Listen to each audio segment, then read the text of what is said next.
This baby blanket is knit with a superwash merino, and I can't tell you how nice it is to work with something so soft that also happens to be machine washable at the same time. This was a pleasure to knit.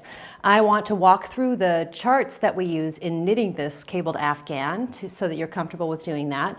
And the things that you'll learn in this tutorial you can use for any cables that you're knitting, an Afghan, baby blanket, sweater, whatever.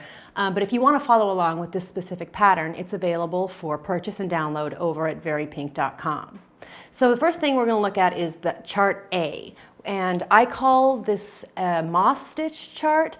There's some confusion over what is seed stitch, what is moss stitch. The Europeans and Americans call them different things. I actually, in my own head, call it long moss stitch. Let me show you what this looks like. Okay, here's my little sample that I'm going to use to show you. And this sample is unblocked. You can see that things are kind of lumpy and bumpy, and once it's blocked, it will stretch out and everything will lay flat.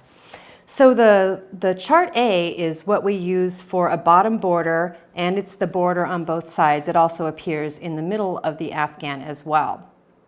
And this is how it goes. I should mention this pattern I've put together to be really knitter friendly so that you only have to keep track of one chart, which is this big puffy cable chart, while you're knitting it. The rest of it is just so easy that you'll memorize it. So on row 1, it's just alternating knit purl stitches. And remember, after we do a knit stitch, before we do a purl stitch, we have to pull the yarn forward between the two needles, work a purl stitch, back, work a knit stitch. And you do that across until you get to the end of that chart. And I've put a place marker there to let me know. And of course, you'll work across the whole baby blanket before you get to the wrong side row. But for the sake of demonstration, I'm going to turn it now. Okay, this is very important when you're working on cabled things, to be able to tell the difference between a knit stitch and a purl stitch. A knit stitch looks like a V, and a purl stitch looks like it has a scarf around its neck. So I know that's knit, purl, all the way across. On the wrong side of the work, you're going to do what you see. So this first stitch would be knit, purl. You're just copying exactly what you see. All the way across. So that's rows 1 and 2. On row 3, we're back on the right side of the work.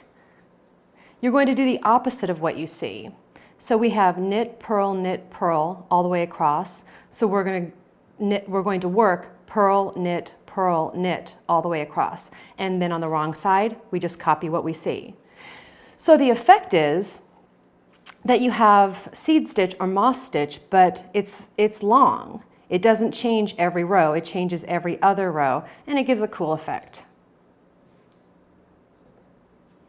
That's how you work chart A, which appears on the bottom border, the top border, the side borders, and in the middle of the baby blanket as well. In the next video, we will look at chart B.